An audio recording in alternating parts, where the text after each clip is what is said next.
Buenas noches, bendiciones. Bueno, para mí es un gusto estar aquí. He tenido unos días difíciles con mi salud. Tengo una infección muy fuerte de oído y eso me cambió todo esta semana, pero sé que Dios tiene un plan esta noche y no quiero perderme esa bendición de estar aquí. Y creo que cuando uno escucha la temática que están viviendo las iglesias, inmediatamente uno identifica el corazón de cada casa, y una de las cosas que creo que es parte del ADN de ustedes es que son una casa amantes de la presencia de Dios, deseosos de llevar su relación con Dios más allá de lo tradicional, de lo religioso que nosotros conocemos. Y creo que estos días serán días que van a hacer que esta casa trascienda y que cada uno de ustedes personalmente vaya más allá de donde están. Regularmente cuando uno estudia algunos temas bíblicos, siempre es muy importante ir al principio, ir a la esencia, ir al comienzo, ir al origen para conocer cuál fue la intención de Dios, porque por diferentes razones hay diseños que se cambiaron en el camino, y por eso tenemos que ir al principio. Y cuando hablamos del tema de relación, de comunión con Dios, uno va al inicio y uno se da cuenta, número uno, que la relación del hombre con Dios, como Dios la soñó, fue una relación sin estructuras. La iglesia, por alguna razón, y quizás tenga su sentido de alguna manera, pero la iglesia ha estructurado todas las cosas. Por eso es que cuando nosotros escuchamos algunos términos, los encajonamos en esa estructura y perdemos la riqueza de muchos términos bíblicos. En el caso de nuestra relación con Dios, fíjense ustedes que al principio Dios no quiso una relación estructurada con nosotros. Génesis capítulo 1 nos dice que Dios pone al hombre en el huerto del Edén, y todo lo que Dios quería era llegar cada día al huerto, buscar al hombre, abrazarlo y dar un paseo por el huerto, y mientras daban el paseo conversar de lo cotidiano, de qué está pasando. Y en esa bella imagen de Dios abrazado con el hombre, caminando, hay una intención de Dios. En primer lugar, hay una intención de cercanía. Dios siempre quiso estar muy cerca del hombre. Número dos, Dios pensó en una relación espontánea, en una relación que no tiene estructuras. Yo entiendo que siempre que nosotros hablamos de este tema, hay una parte de nosotros, esa parte cuando Jesús dice que entremos al cuarto y cerremos la puerta y oremos al Padre en secreto. Eso es parte de nuestra relación con Dios, pero cuando uno limita su relación con Dios a eso, perdemos el origen del anhelo de Dios en su corazón. Yo particularmente me convertí en una época, hace alrededor de 35 años, y la iglesia pentecostal en ese momento estaba en su auge, y muchos predicadores de moda en ese tiempo, en el tiempo que me convertí, el predicador más famoso que teníamos era G.J. Ávila, un hombre que insistía mucho en la oración. Y yo me convertí, desde que yo entré a la iglesia, todo lo que yo escuché fue el tema de la oración. Y yo recuerdo que me leí los libros que había escrito G.J. Ávila, y G.J. Ávila hablaba de que su éxito en todo lo que él hacía tenía que ver con cuánto tiempo él oraba. Entonces, recuerdo que leí en un libro que él tenía 7 horas todos los días para orar. Y él contaba testimonios de que a veces, mientras la esposa le preparaba el desayuno, él se metía a orar y perdía la noción del tiempo, y cuando se daba cuenta habían pasado 7 horas y lógicamente ya no era hora de desayunar, sino de almorzar. Y esas cosas a mí me calaron mucho.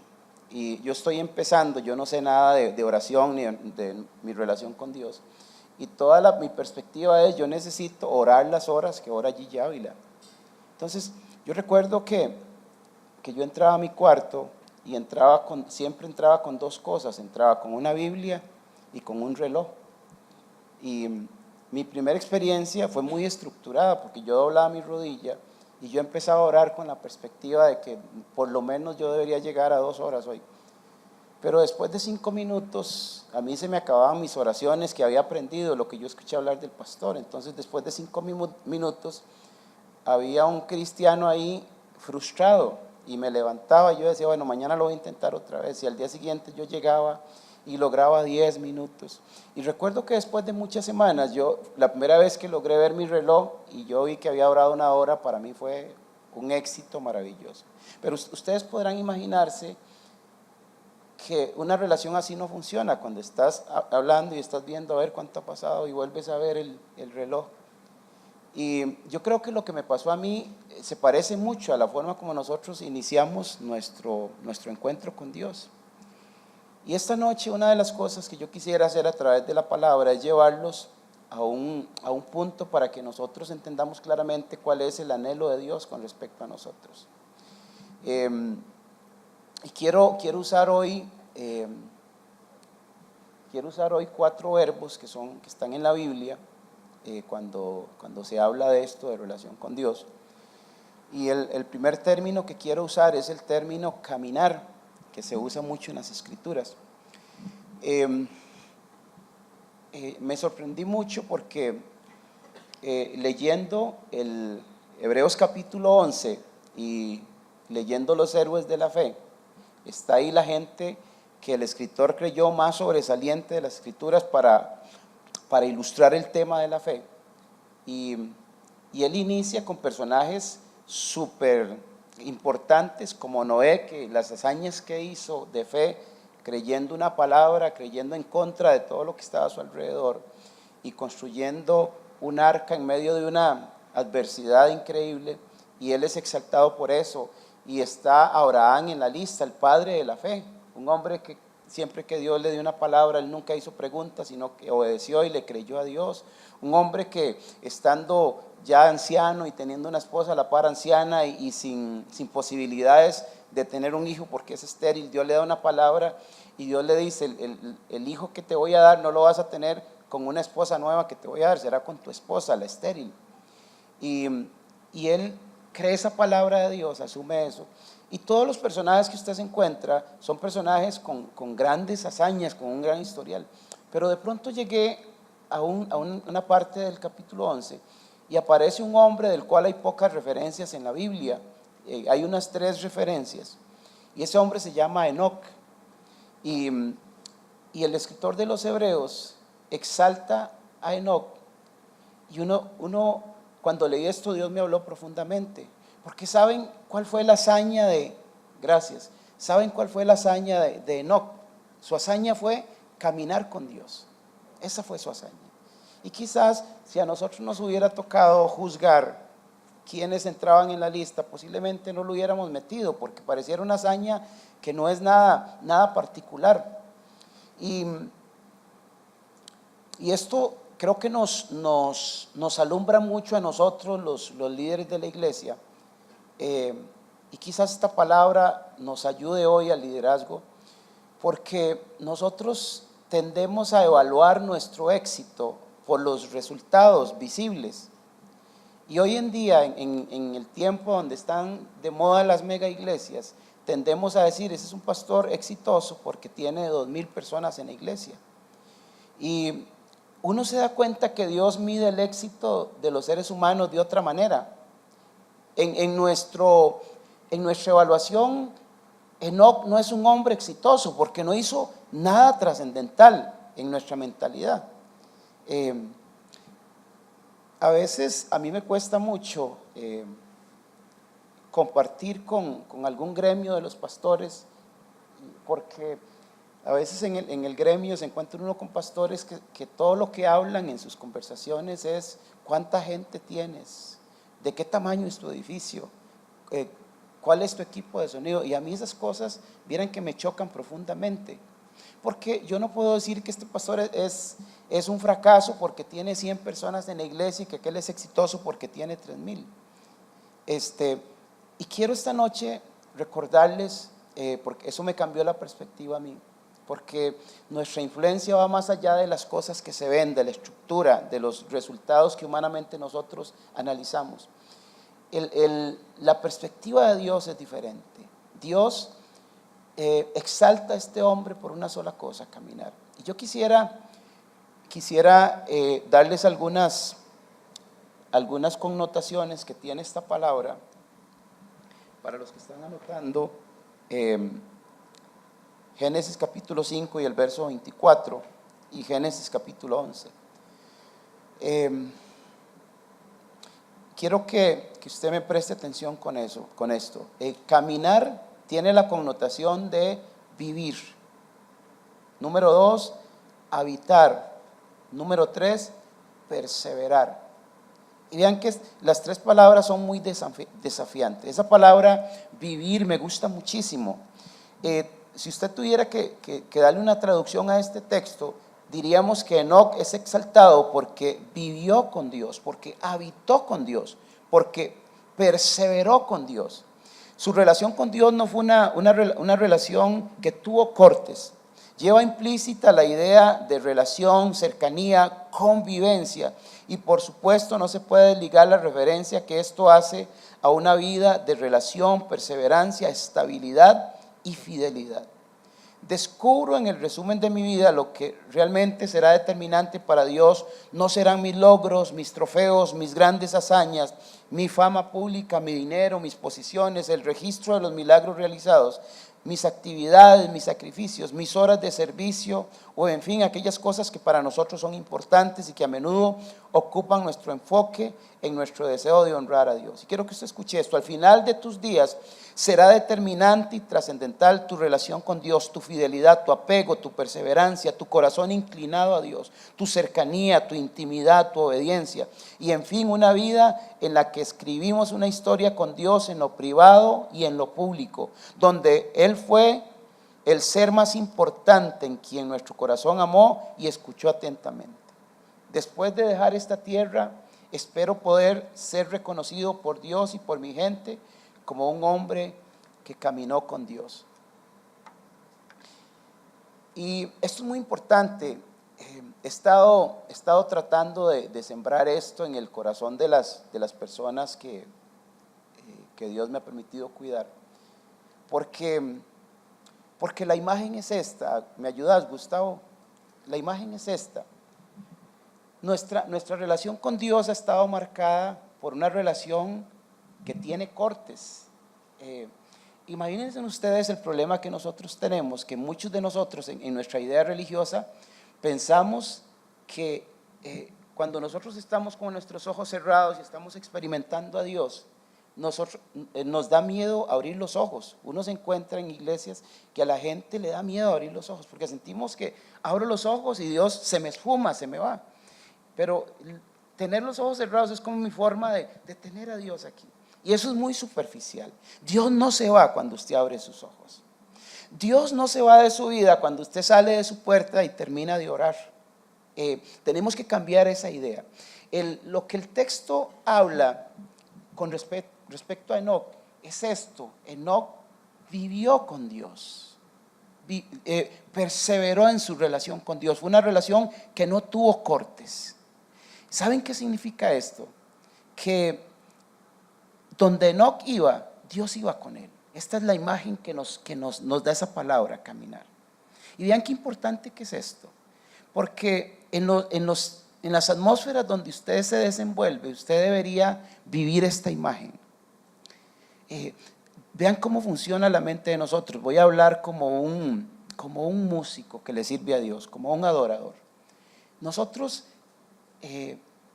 llegamos a un lugar como estos y es la triste realidad de muchos de nuestros adoradores. Vivimos una vida separada de Dios en lo cotidiano, en el día a día. Dios no es parte de lo que nosotros hacemos. Entonces, cuando llegamos a un lugar como estos, un día como hoy, a las 6 de la tarde, a alistar todo, yo digo, por la asignación que yo tengo, yo necesito a Dios hoy. Entonces le digo a Dios, venga Dios, y lo abrazamos a Dios. Y le decimos a Dios, Dios, acompáñame, y lo llevamos aquí. Le decimos a Dios, Dios, no me sueltes, porque si usted me suelta, esto será un desastre, te necesito. Pero saben que cuando nosotros bajamos de este lugar, nuestra relación vuelve a tener un corte, y le decimos a Dios, gracias. Y vivimos una vida desconectados de Dios. Y esto es muy importante que lo cambiemos, porque yo tengo una perspectiva. Cuando yo me levanto en la mañana y yo soy consciente de que tengo una conexión con Dios, mi conexión con Dios está ahí, y yo salgo a trabajar y en mi trabajo cotidiano hay una conexión con Dios. Dios es mi experiencia cotidiana en todo lo que estoy haciendo. Y yo me siento a ver tele, y Dios no deja de ser Dios. Dios no sale corriendo cuando usted se sienta a ver tele. Dios va más allá de esas ideas religiosas que nosotros tenemos. Y cuando usted ha vivido una vida de esa manera, la perspectiva le cambia cuando usted llega a un lugar como estos. Porque hay una conexión que no cesó. Por eso es que la palabra caminar tiene una connotación de perseverancia. Perseverancia. Y yo se los voy a demostrar. ¿Verdad que la mayoría de nosotros, y creo que a todos nos pasa? Yo recuerdo que mi pastor hacía algo los 31 de diciembre, siempre lo hacía, la famosa carta para Jesús. Yo recuerdo que siendo un adolescente, siempre en mis metas de año, la primera que yo ponía, necesito mejorar mi comunión con Dios. Porque todos los años yo terminaba con esa frustración de que no tenía una buena comunión con Dios. Y era mi frustración constantemente. Pero hay un momento en la vida en que yo entendí esto, y esto me cambió la perspectiva. Esto me cambió la perspectiva. Esto me hace a mí estar preparado para todos los retos, cuando yo he vivido caminando con Dios, en todas las cosas. Saben que hay momentos en los que uno puede, antes de una asignación, sacar un buen rato y hablar con Dios y pedirle a Dios bendición. Hay otros momentos que uno no lo puede hacer, pero saben que esas cosas no determinan lo que pueda salir de uno, lo determina esa convivencia diaria que nosotros podamos tener con Dios. La segunda palabra,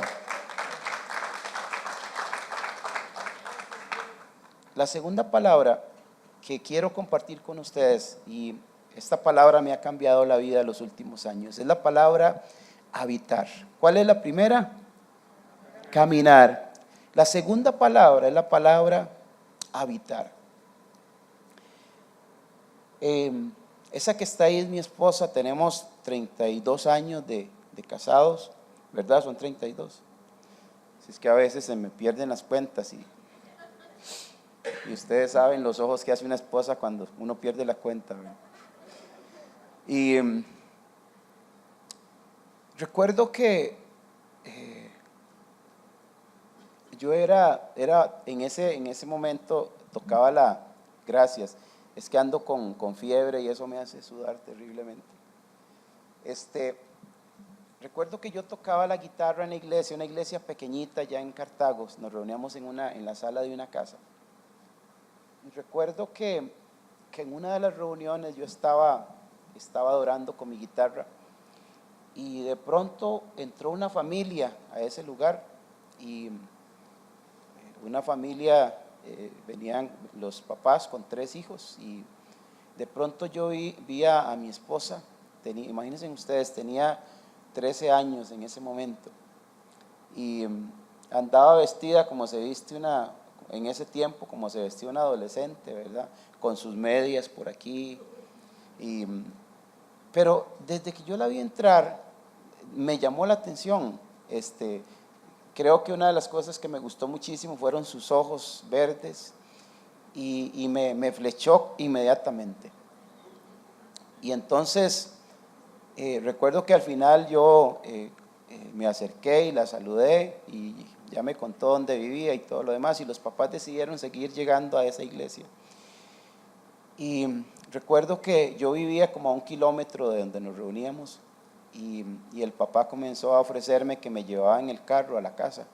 Y yo empecé a amar esos tiempos, ese kilómetro que viajaba ahí en la parte trasera del carro, disfrutaba ese tiempo con ella y yo deseaba que ese viaje durara varias horas, pero después de 5 minutos yo tenía que bajarme del carro y me quedaba con un vacío aquí. Y yo no tuve la misma suerte que ella, dice que yo le caí un poco mal a ella al principio. Entonces, ustedes imaginarán que el trabajo estuvo duro, ¿verdad? Y recuerdo que yo ministraba con un grupo que viajábamos por todo el país haciendo campañas y entonces tuvimos una campaña en un pueblo y cuando mis amigos vieron a mi esposa, les gustó también a ellos.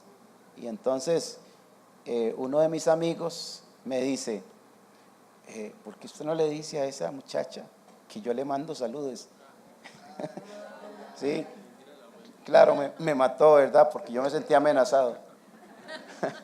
Y recuerdo que yo me fui de donde estaba mi esposa, yo no me había atrevido todavía a decirle nada, nunca le había declarado el amor a nadie.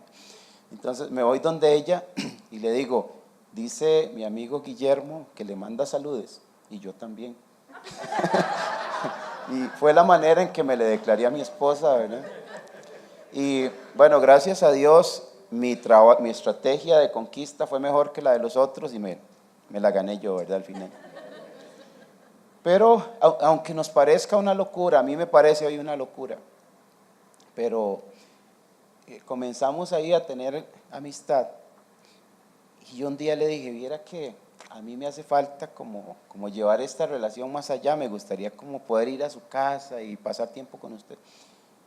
Y ella me dice, bueno, yo no sé si mis papás me den permiso a esta edad de tener novio, que mi mamá siempre dijo que yo tenía que estudiar y terminar de estudiar antes de eso. Y entonces, un día me animé y yo me fui a la casa de ellos y le pedí una cita a los papás. Recuerdo ese día como si fuera hoy, tenía tanto miedo, me sudaban las manos. Y yo recuerdo que me senté con mis suegros y yo hasta el día de hoy le tengo, yo no sé si respeto o temor a mi suegra, porque es una mujer de carácter muy, muy fuerte.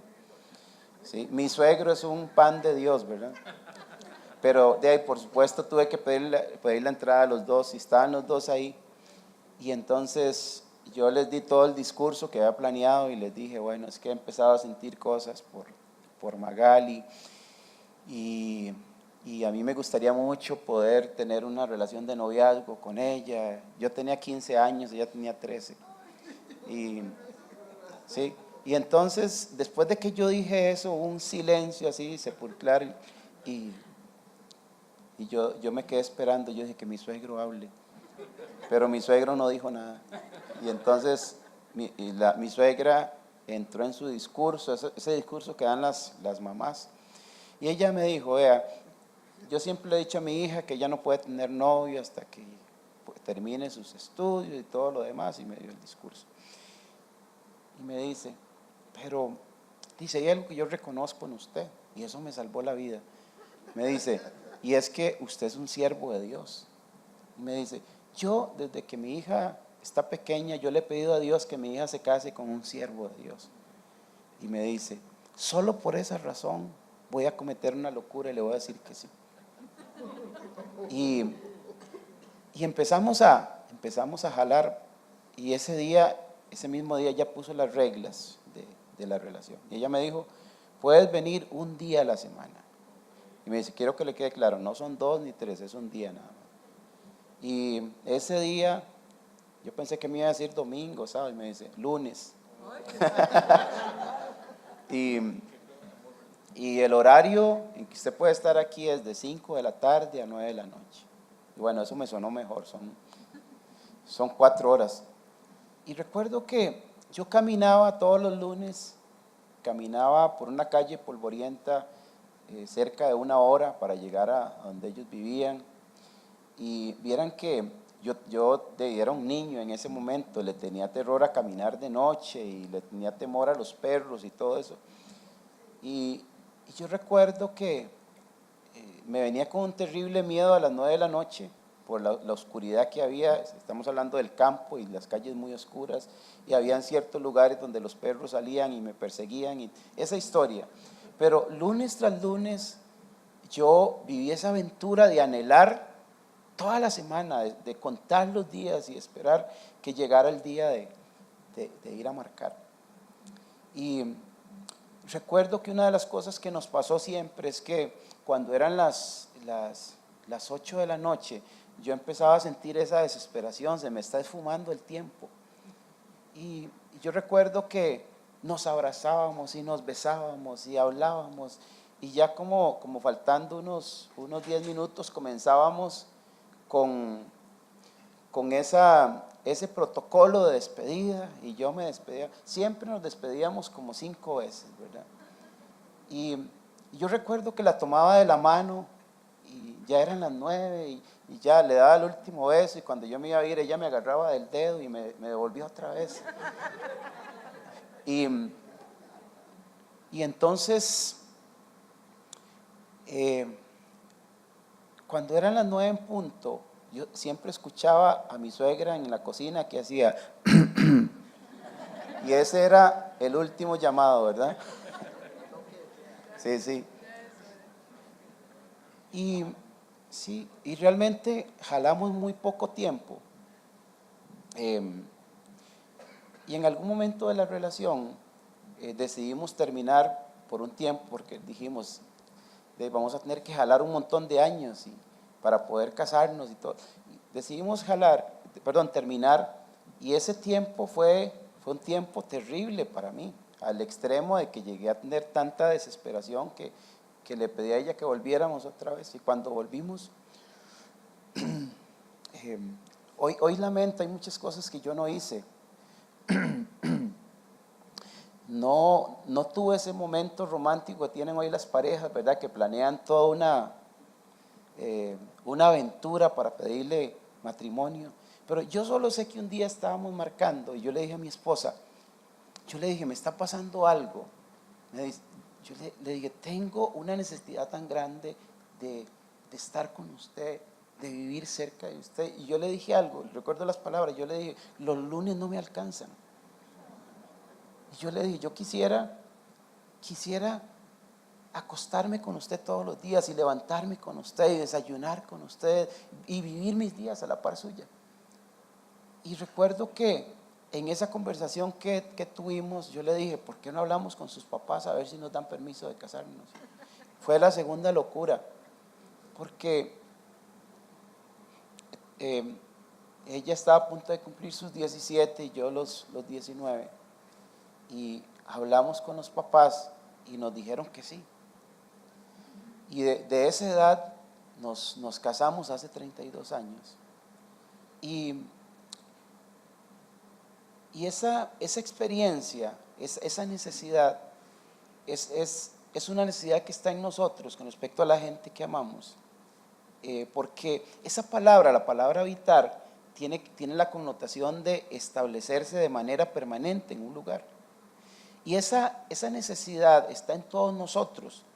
Por eso el matrimonio tiene esa connotación, no me alcanza con verte un día a la semana, necesito vivir contigo de lunes a domingo, necesito traerme mis chunches, mi ropa, todo, y vivir contigo. Y vieran que la palabra que se usa en las escrituras, en varios salmos, tienen esa connotación. Lo que el salmista le está diciendo a Dios es eso: Dios, no me alcanza con una relación esporádica contigo, y se ha desatado en mi corazón una necesidad de venirme a vivir contigo. Y el Salmo 27, vean qué hermoso lo que dice. Le dice David a Dios, y se los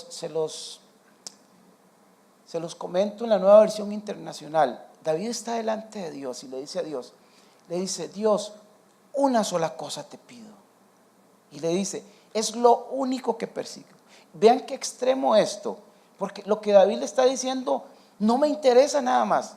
Es como si hoy tuviera que pedirte algo y tú estás dispuesto a cumplirme este deseo.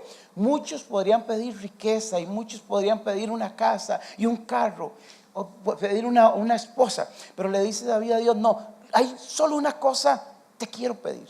Lo único que te pido y lo único que persigo es habitar en tu casa todos los días de mi vida.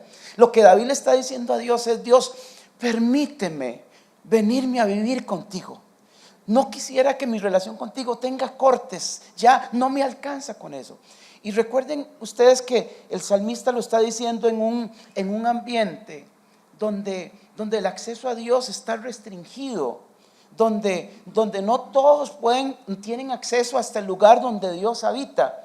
Solo unos cuantos tienen acceso a ese lugar. El resto tiene que conformarse con estar lejos en el patio y imaginarse lo que está pasando adentro, esa cercanía, aunque la disfrutaba el pueblo. Pero David le dice: yo no me puedo conformar con estar en los patios de tu casa. Quisiera que me permitas venirme aquí, traerme mi ropa, mis chunches y despertarme contigo todos los días y desayunar contigo todos los días y vivir mi vida junto a ti. Permíteme, Dios. Se lo pide desesperadamente. Y el Salmo 84, el salmista, según los teólogos, no es David quien lo escribió, pero nos dicen los teólogos que el Salmo 84, el salmista está observando desde un lugar alto de la ciudad, está observando lo que está ocurriendo en el templo.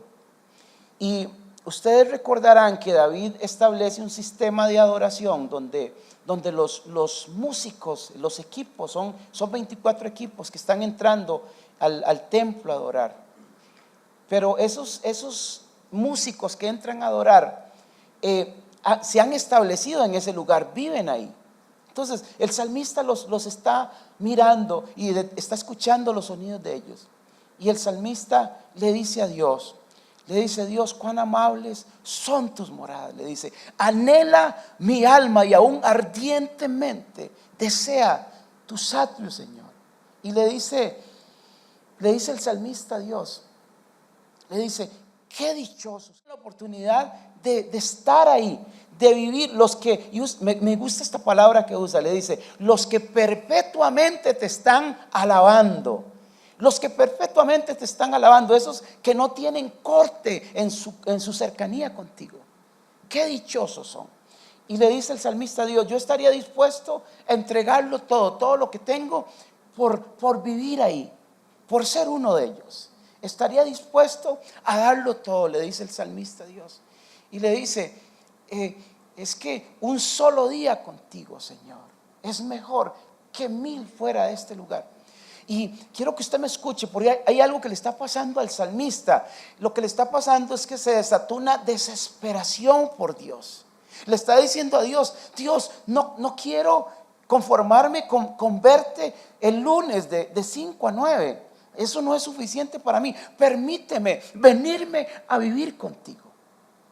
Y vieran qué interesante, porque en este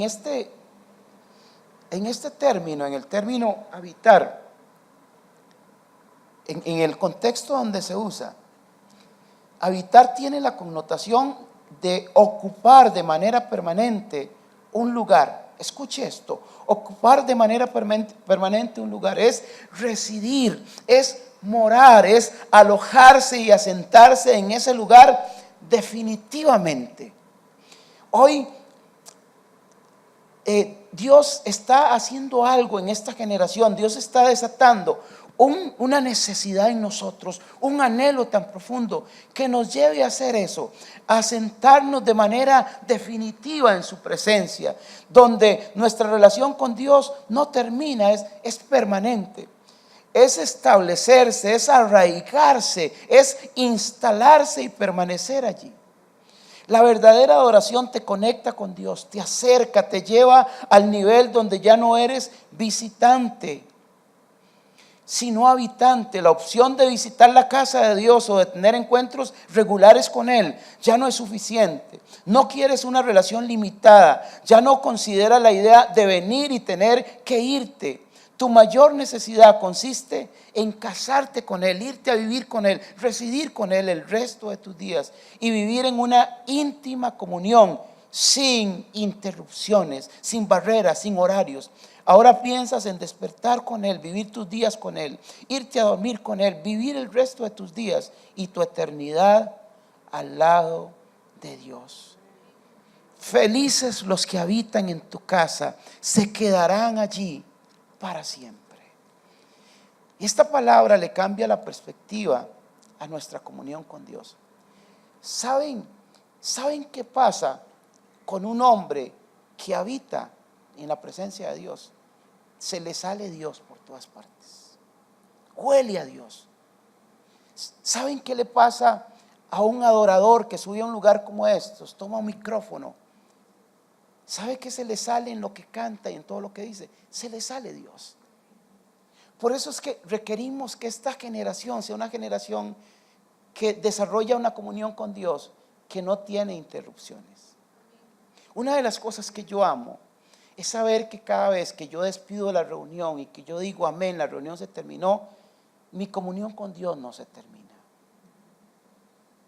Hace años, por mi falta de conocimiento y de madurez, yo viví tiempos como ministro de Dios en que era un sacerdote del altar, pero era un civil en mi vida cotidiana. Y era ese tipo de ministros que llegan a este lugar y se ponen su ropa sacerdotal y hacen su función y luego se la quitan y salen a vivir su vida como les da la gana. Y una de las cosas que a uno le cambia la perspectiva es entender el anhelo que Dios tiene. Yo debo decir que las experiencias más increíbles donde he experimentado a Dios de una forma más cercana, saben que no las he vivido en una iglesia, en un local, en un templo. ¿Saben dónde las he vivido? En mi cama, a punto de dormir. Las he vivido en madrugadas donde Dios me despierta y a veces lo siento codeándome en la madrugada. Porque usted podría decir, yo tengo un anhelo por Dios que no me deja tranquilo, pero tengo que decirle que el anhelo que Dios tiene por usted es mayor que el suyo. Por eso es que se dan cuenta porque es que Dios nos persigue y nos persigue. Y usted podría decirle a Dios, Dios, yo no quiero nada contigo. Y Dios te va a seguir persiguiendo porque hay un anhelo en el corazón de Dios de tener cercanía contigo. Las experiencias más maravillosas que he tenido con Dios las he vivido muchas veces manejando mi carro y sentir a Dios ahí tan cerca, hablándome al oído, ministrando mi corazón. El otro día unos amigos me invitaron para dar un taller de composición y ellos me hacían una pregunta y me decían, ¿cómo compone usted sus canciones? Y yo les decía a ellos, cuando yo comencé a componer, yo me sentaba con mi libreta de apuntes y con mi piano y comenzaba a escribir y a ponerle notas a lo que hacía. Pero yo les decía, los últimos años a mí me cambió la perspectiva porque mis canciones no son planificadas, mis canciones nacen en tiempos como esos, donde estoy experimentando a Dios de una forma tan cercana y ahí de pronto surge una canción. Y a veces estoy manejando mi carro y una melodía comienza a sonar aquí, comienza a sonar aquí y comienza a salir. Y las cosas que yo escribo no son cosas que me siento a planearlas, son las cosas que estoy viviendo en ese momento. Por eso siempre le digo a la gente, cada canción que yo he compuesto es el resumen de un tiempo que viví con Dios. Recuerdo que hace unos años atrás me pasó algo tan maravilloso, donde yo comencé a sentir una desesperación tan grande por Dios, una desesperación que llegó al punto de que yo no lograba muchas noches conciliar el sueño. Es como cuando usted está en esa posición donde usted dice, tengo sueño y tengo hambre, ¿qué hago? ¿Duermo o como? Y casi siempre terminamos decidiéndonos por comer. Y recuerdo que llegué a esa época donde el deseo por Dios era tan grande. Y mi esposa me conoce y saben, yo no soy ese tipo de pastor de los de los 70s y 80s que ayunaban mucho y que vigilaban mucho y que se levantaban de madrugada a orar. Yo creo, aparte de que no me gusta hablarle mucho a la iglesia de cuánto oro, yo esas cosas no las hablo regularmente. Pero a veces los pastores aman eso, pararse delante de la iglesia y decirles, hoy me levanté a las 2 de la madrugada a orar. Y a veces es mentira.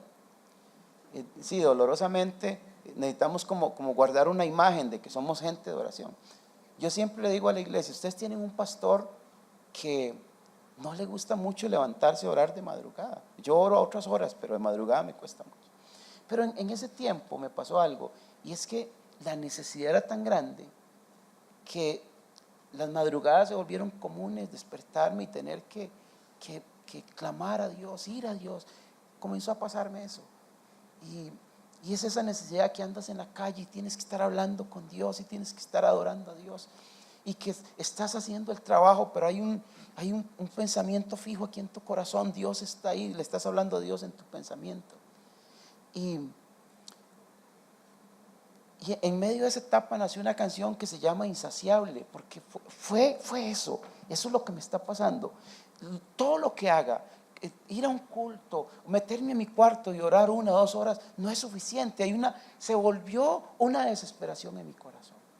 Y esta noche yo quiero decirles que Dios está interesado en hacer eso en nuestros corazones, desatar una necesidad que nos lleve a donde no llegamos antes religiosamente. Porque esto no es un asunto religioso, es un asunto espontáneo, es de necesidad. Es de necesidad. Y el salmista le dice a Dios, Dios, necesito que me concedas esa petición, permíteme vivir contigo. Permíteme vivir contigo. En el contexto que lo está pidiendo el salmista, está pidiendo algo que es imposible en el contexto teológico. Pero saben que Dios siempre va a responder al clamor de un ser humano cuando gime de esa manera. Jesús le dijo a sus discípulos, cuando ustedes tocan la puerta se les va a abrir. Cuando ustedes llamen, Dios va a responder a su clamor. Hoy Dios está levantando una generación y yo celebro lo que está pasando en esta generación. Una generación que ha llevado su comunión con Dios más allá de lo que generaciones pasadas la llevaron. Hemos pasado ese límite religioso, estructural, y estamos llevando nuestra relación a Dios a ese punto. A ese punto donde yo sé que posiblemente llegue antes de una reunión y saquemos un rato para orar, pero ese rato para orar no es para conectarnos con Dios, no, ya no es eso. Ese tiempo de oración tiene otro sentido, porque la conexión con Dios no se ha cortado. Sí, a veces, y todo eso tenemos que cambiarlo. A veces pensamos que esos minutos de oración al principio es para conectarnos. Y yo quiero decirle, Dios quiere llevarte a un punto donde siempre estás conectado. Siempre estás conectado. Y será inevitable que Dios se refleje en ti en todo lo que haces. La tercera palabra que quiero compartirles esta noche. ¿Cuál es la primera? Caminar. La segunda, habitar. La tercera palabra que quiero compartirles esta noche es la palabra apego. Esta palabra es hermosa. Está mi alma apegada a ti. Tu diestra me ha sostenido. Quiero compartirles esto. Quiero que usted me escuche. Durante los últimos meses la palabra apego ha resonado fuerte en mi espíritu. De hecho, se ha convertido en mi lema, en mi tema y en una de mis más importantes metas. Escucho el Espíritu Santo clamando por llevar nuestra alma a un apego absoluto y radical al corazón del Padre. En el Salmo 63, el salmista derrama su corazón ante Dios, un corazón hambriento que se despierta de madrugada buscando anhelante, sediento como la tierra seca y árida. Es un corazón que está enfocado en Dios, que tiene su atención en Él. Es una necesidad tan grande que no cesa ni siquiera en las noches, en las cuales su necesidad lo desvela y lo mueve a cantar y adorar sobre su cama.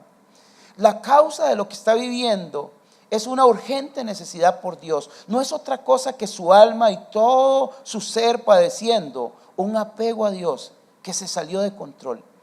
Y quiero que usted escuche esto. El apego es un afecto entrañable, es cariño, es alta estima, es un profundo interés, es una devoción y una fuerte inclinación. El apego es una vinculación afectiva, intensa y duradera, cuyo objetivo inmediato es la búsqueda y mantenimiento de la proximidad.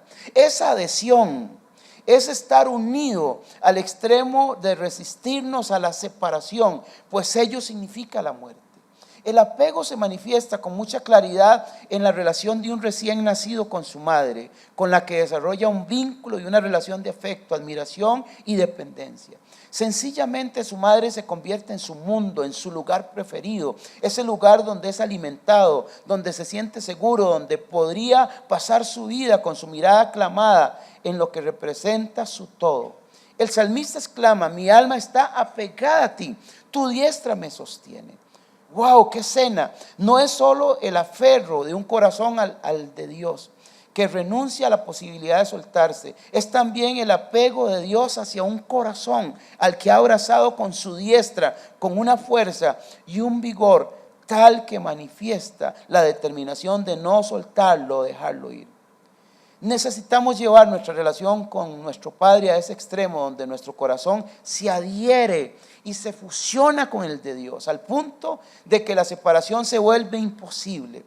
En esta dimensión todo nuestro cariño está puesto en Dios, lo hemos abrazado, nos hemos aferrado a Él y entregado por completo, al extremo de que el vínculo es tan fuerte que nos volvemos totalmente dependientes de su amor, de su mirada, de sus palabras, de sus abrazos, de sus besos. Dios se convierte en nuestro universo, en nuestro todo, y lo demás no importa.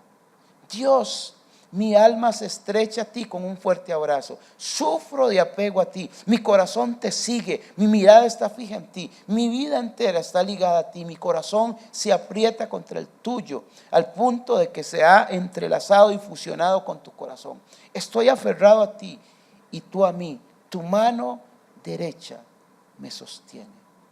Y dice el Salmo 91:14: por cuanto en mí ha puesto su amor, yo también lo libraré, le pondré en alto, por cuanto ha conocido mi nombre. Vean ustedes que el texto tiene dos frases importantes. Las que son mamás aquí entenderán esa traducción de apego. Es eso que vive el bebé cuando está recién nacido. Y creo que a todas les ha pasado eso. Esta escena le saca las lágrimas a una mamá cuando le estás dando de mamar a tu bebé y de pronto te clava la mirada y se queda viendo. Y lo que usted ve en la mirada de ese bebé es amor, es admiración. Te dice con esa mirada: usted es todo para mí. Y el bebé es totalmente dependiente de su madre. No existe nada más. Es lo que le está pasando al salmista. Su alma está tan ligada a Dios que no hay posibilidad de separación. Pero hay algo que a mí me quebranta profundamente, porque nosotros siempre a este lado hemos visto al hombre persiguiendo a Dios. A este lado está Dios, con un anhelo más grande que el tuyo. Y el salmista llega a esta conclusión y le dice a Dios: Dios, tu diestra nunca me ha soltado. Es tal tu apego hacia mí que te resistes a soltarme. Y yo te puedo decir: Dios, no quiero nada contigo. Y te puedo pedir mi herencia y me puedo ir de la casa y tratar de olvidarme de ti. Pero aún en esa condición de rebelión, tu diestra nunca me soltó. Aún en medio de mis fiestas, tu diestra nunca me soltó. Nosotros tenemos un problema religioso, porque nosotros decimos: no, Dios no se va a meter en esas atmósferas. Yo quiero decirte que eso no es cierto. Dios no te va a dejar. He vivido experiencias tan lindas. Me pasa mucho que hay momentos donde yo estoy estoy adorando en lo íntimo, y de pronto Dios me pone una persona en el corazón, y cada vez que me pasa eso, recuerdo esta imagen, porque es a Dios resistiéndose a perder a alguien. Y recuerdo que teníamos un local donde nos reuníamos a adorar, y estaba ese día, un viernes en la noche, estaba adorando ahí, y fui al baño, y cuando estaba en el baño, Dios me habló ahí, y Dios me dijo: tengo un celo tan grande por mi hijo Roy, me dijo, y me dice: quiero que le escribas un mensaje a Roy. Roy es un amigo mío que yo quiero muchísimo, es uno de los mejores pianistas que hay en este país, pero por diferentes circunstancias de la vida fue muy herido en las iglesias donde estuvo, y de pronto él se rebeló, y aunque él ama a Dios, ha estado muy aparte de las iglesias y todo, y comenzó a trabajar en bares y en hoteles tocando piano. Y recuerdo que esa noche Dios me dijo, y Dios me dictó las palabras, y comencé a escribirle a Roy en mi teléfono, y a decirle: Roy, quiero recordarte que Dios te ama entrañablemente, y quiero recordarte que tienes una marca de Dios y que no puedes huir de Dios. Donde quiera que vayas, tienes una marca de Dios, eres un ministro de Dios. Hagas lo que hagas, siempre serás un ministro de Dios. Y recuerdo que le envié ese mensaje, y el Roy me llamó como a las 12 de la noche, y Roy me dice: pastor, he llorado esta noche como usted no tiene idea. Él me dice: antes de que usted me enviara ese mensaje, yo estaba, dice, estoy tocando con una banda, amenizando en diferentes lugares, y estábamos en un bar, y dice, y mientras estábamos ahí tocando, yo comencé a sentir esa percepción, y a preguntarme: ¿qué hago aquí? Yo no pertenezco a esto. Y me dice, y yo estaba muy frustrado mientras estábamos ahí tocando, y dice, estaba tan frustrado que yo comencé a llorar. Y me dice, cuando yo estaba llorando, me entró el mensaje suyo. Me dice, y ese mensaje me caló profundamente. Me dice, yo tuve que, en el corte que hicimos, meterme al baño y llorar como un niño en ese lugar. Y mientras él me decía eso, ¿saben? Pensé en algo. Yo pensé ese día, mientras Roy estaba ahí, ¿saben qué estaba haciendo Dios? Sosteniéndolo con su diestra, porque usted es mío, porque usted me pertenece. Y vean que el apego está en las dos direcciones, del hombre hacia Dios y de Dios hacia el hombre. Tu diestra me ha sostenido. Yo le pido a Dios esta noche que desate eso en nuestros corazones, es lo que necesitamos. Usted sabe cuándo un pastor tiene que dejar de rogarle a la gente que ore, cuando la gente empieza a sufrir de apego. ¿Sabe cuándo un pastor deja de pelear con los músicos para que los músicos tengan una mejor relación con Dios? Cuando los músicos comienzan a sufrir de apego. Y ya no es un asunto de que oramos porque tenemos que hacerlo, no, es que necesito hacerlo. Es que tengo que ir a Dios una y otra vez, una y otra vez. Y la última palabra que quiero compartirles, y con esto termino, es una palabra muy linda, es la palabra plantados.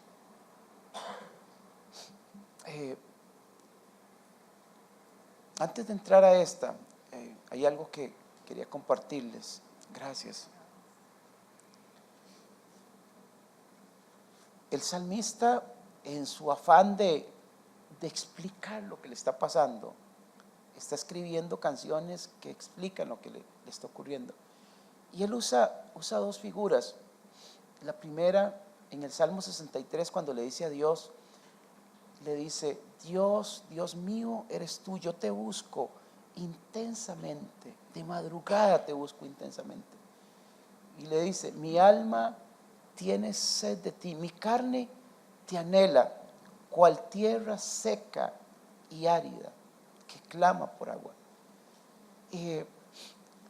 Hay figuras que nosotros no las entendemos cuando leemos las escrituras, pero el salmista está hablando de esa figura en el sector donde él está viviendo, en las tierras áridas, desérticas de Palestina, donde al final del verano, dicen los comentaristas bíblicos, que la tierra llega a sufrir de tanta sequedad que empiezan a abrirse grietas en la tierra,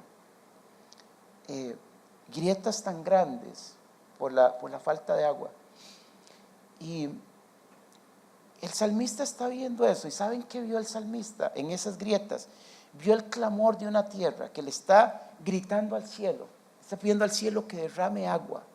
Una tierra donde todo se secó, donde la tierra no está produciendo nada. Pero de pronto hay un milagro que trae esperanza a esa tierra, y es ese clamor que empieza a levantar al cielo. Y los comentaristas dicen que cuando el cielo derrama su lluvia ante el clamor de esa tierra, la tierra comienza a cambiar su situación, las grietas comienzan a cerrarse otra vez, y esa tierra que parecía que no había vida ahí comienza a brotar hierba, comienza a llenarse de verdor, de flores, y comienza a dar fruto. Necesitamos eso, ese clamor al cielo que tiene su origen en esa necesidad profunda. Y la otra figura que usa el salmista es la del ciervo que clama por las corrientes de las aguas. Dice que los ciervos son animales absolutamente dependientes del agua, que el ciervo cuando de pronto ha corrido mucho y no encuentra agua, el ciervo comienza a levantar un clamor que se escucha a kilómetros. Entonces cuando escuchas a ese ciervo a kilómetros clamando, ¿sabes qué pensás inmediatamente? Hay un ciervo desesperado que tiene sed. Ese clamor es su necesidad de encontrar agua. Y el salmista está diciendo, es lo que me está pasando a mí. Hoy yo le pido a Dios que detone eso en nuestros corazones. Alguien le pide a Dios hoy, Señor, detona eso en mi corazón. Esa sed, esa necesidad, ese clamor. Y en esta palabra, en la palabra plantados, cierro con esto porque esta figura que está en el Salmo 63:8, déjenme que esa cita está mal. En Salmo 92, 12 y 13. Wow, vea qué belleza. Dice el salmista, el justo florecerá como la palmera, crecerá como cedro en el Líbano, plantados en la casa de Jehová, en los atrios de nuestro Dios, florecerán. Quiero que usted escuche esto. Las palmeras son plantas sumamente interesantes, ya que poseen características muy peculiares, por lo cual son consideradas verdaderas joyas del reino vegetal. Estas tienen una extraordinaria duración. Imagínense ustedes que una palmera podría vivir de 100 a 200 años. Aún en medio de las circunstancias climáticas más adversas, podrían vivir hasta 200 años. Una de las peculiaridades más interesantes de las palmeras es que son sumamente flexibles, por lo que a pesar de sufrir el embate de fuertes vientos que las doblan, estas jamás se quiebran. Sus raíces son tan profundas como su altura, alcanzan hasta 20 metros de profundidad, donde se nutren de aguas frescas. Vean qué detalle más importante. Usted ve una palmera y cuando usted ve la altura de una palmera, usted dice, esa es la profundidad de sus raíces, hasta 20 metros. Otra particularidad de las palmeras es que pueden dar fruto abundante hasta 5 veces al año. Nunca dejan de dar fruto, inclusive en su vejez. Se dice que cuando han alcanzado sus 80 años, su fruto es todavía más dulce. El salmista es muy atinado al comparar a los justos plantados en la casa de Dios con las palmeras. Estar plantado tiene que ver con establecerse, echar raíces, permanecer, profundizar, abrazar la tierra y aferrarse a ella. No hay mejor lugar para establecernos que en la presencia de Dios. Es tierra fértil donde se pueden echar raíces profundas, en el lugar perfecto para nutrirse, crecer, florecer y dar fruto permanente. Quien tiene su permanencia allí no será movido por las tempestades, permanecerá firme, estable y nunca caerá. Es en la presencia de Dios donde se mantiene el verdor y el vigor. Un justo plantado allí siempre tiene fruto para alimentar y dar vida a muchos. Aún en la vejez sus dulces frutos saciarán y serán respuesta a corazones necesitados. Un justo plantado en la casa de Dios es también como un cedro del Líbano, famosos por su altura, su esbeltez, siempre creciendo hacia arriba, fuertes y robustos, viviendo muchos años y produciendo maderas muy finas y valiosas, usadas para usos muy exclusivos y siendo este un sublime símbolo de fortaleza. De manera que no existe un lugar más apropiado para establecernos y permanecer que en la presencia de Dios. Quien ha hecho de ese lugar su hábitat, siempre estará firme, estable y lleno de fortaleza. Sus hojas siempre estarán verdes y nunca dejará de dar fruto. ¿Saben cuándo nosotros comenzamos a perder el verdor en nuestras vidas? Cuando dejamos de estar establecidos en la presencia de Dios.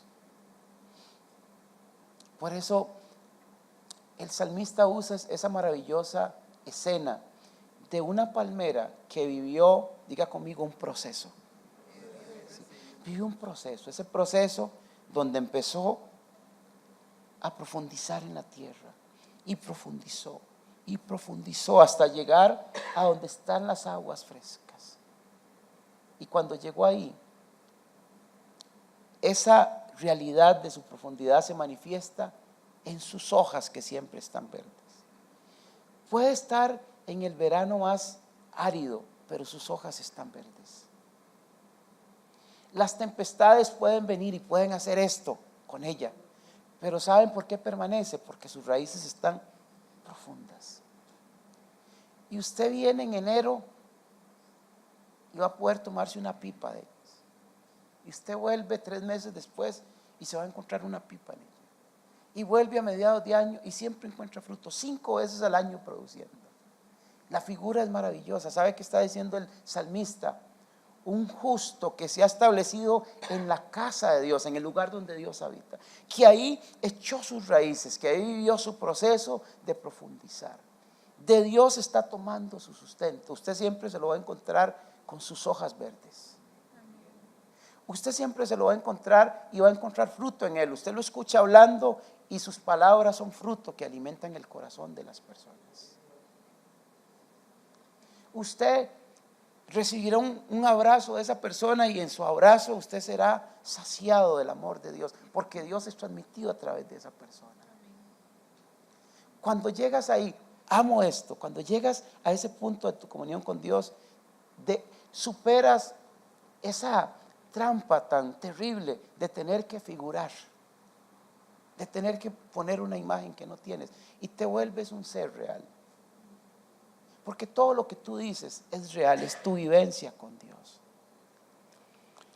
Porque no tienes que esforzarte por construir un gran mensaje, hablando teológicamente y homiléticamente y todo eso.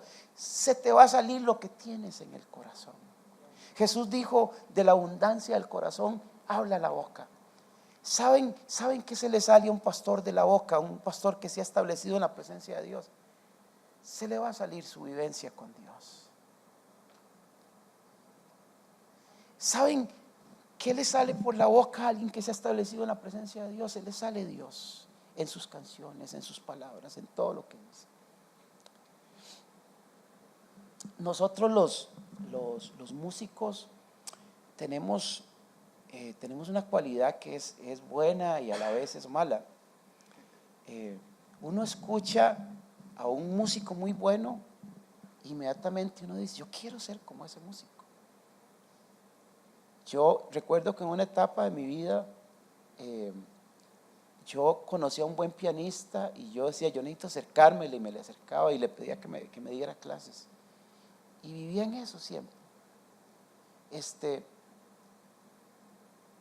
Y, y de pronto vivimos una etapa en la vida de la iglesia donde quisiéramos tener el éxito que tienen las personas. Recuerdo que en los 80 nosotros tuvimos